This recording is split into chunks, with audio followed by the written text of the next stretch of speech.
Good morning, everyone. This is Week in Review number 11. It's going to be an interesting one, at least I think so this week.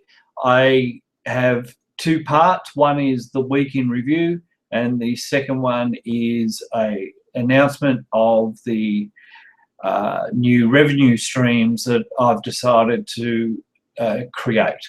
So, firstly, Week in Review. Excuse me while I look over on the other screen, I don't remember. So it was a busy and varied week this week. Firstly, I attended the Microsoft Build Sydney conference. It's a one-day event at Luna Park. It's the first conference I've attended for many, many, many years. It was really a kind of a sales pitch of the latest developments from Microsoft. And there certainly is a lot of very interesting things coming down the works with Windows 10. Much of that actually won't affect me because I'm a web developer now as opposed to a Windows developer.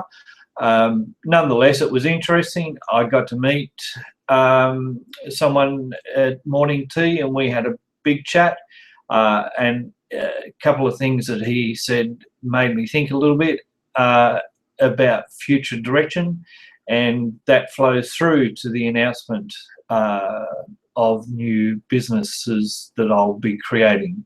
More on that later. I continued more work on Croquet Australia's website. That's coming along nicely.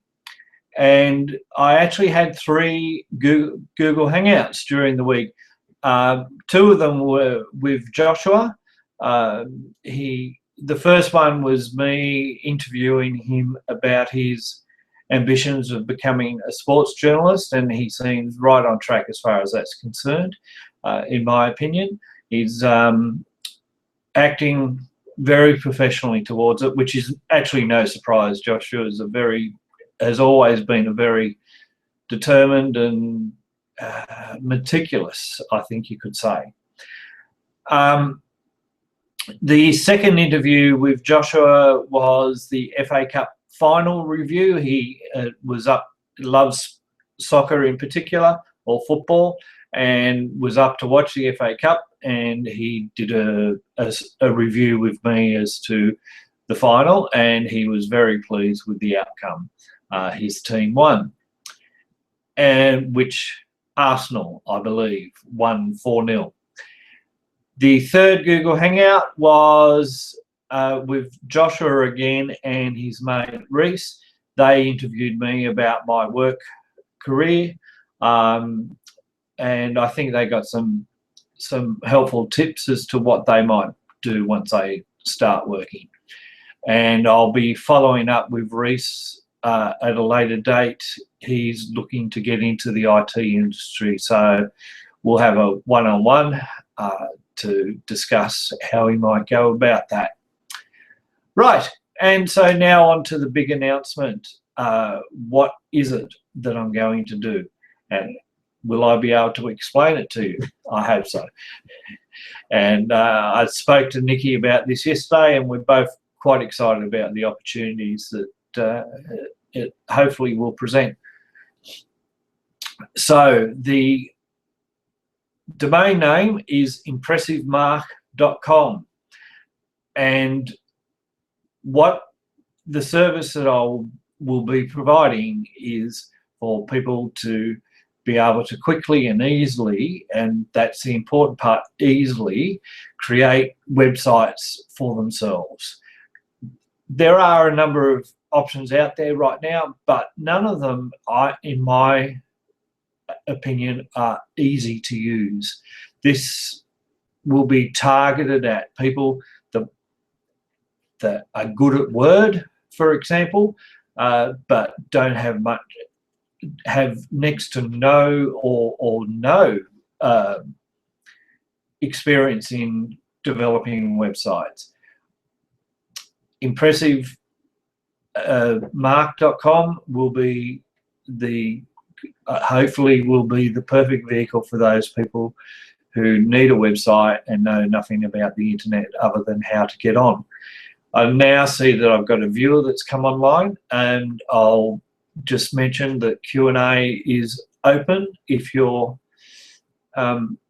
interested in asking a question. So coming back to impressivemark.com, it will be an annual subscription because I will be targeting a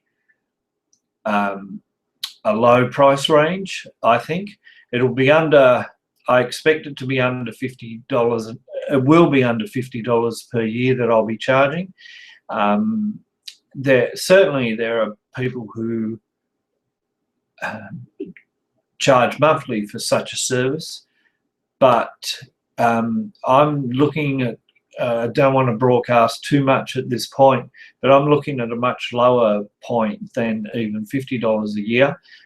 And I consider, you know, collecting $3 a month, for example, is too costly. So I'll be charging a once-off annual fee, but I'll be offering a 30 or even 60-day money-back guarantee. So hopefully that will, the annual price will not push people away.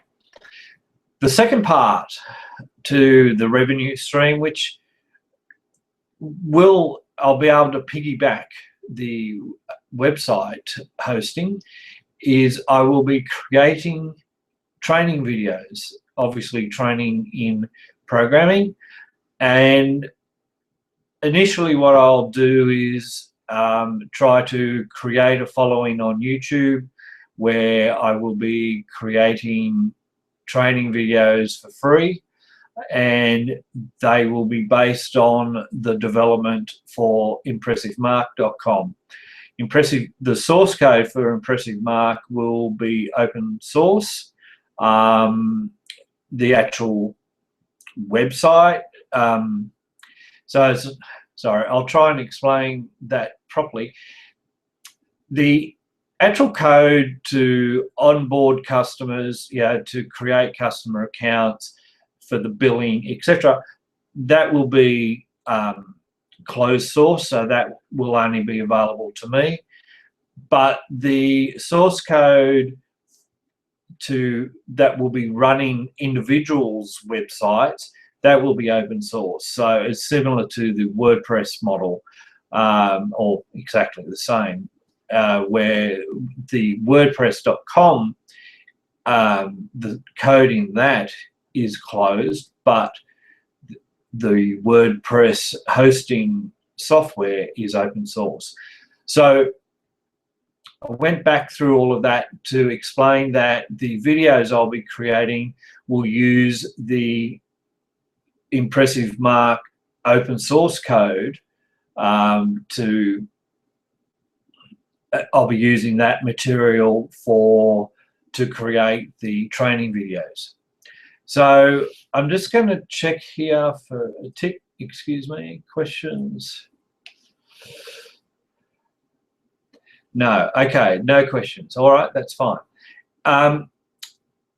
So if you're interested in, if you're interested in a website, then head over to impressivemark.com now, and you can sign up to the mailing list, where you'll get regular postings as to how the development of the site's going and when the actual release date is available. And I'll be accepting, there'll be a beta program where people who feel comfortable with early adoption of software will be able to get into the process. So that's enough for me today. Hopefully that was informative and you enjoyed it, and have a good weekend. Goodbye, everyone.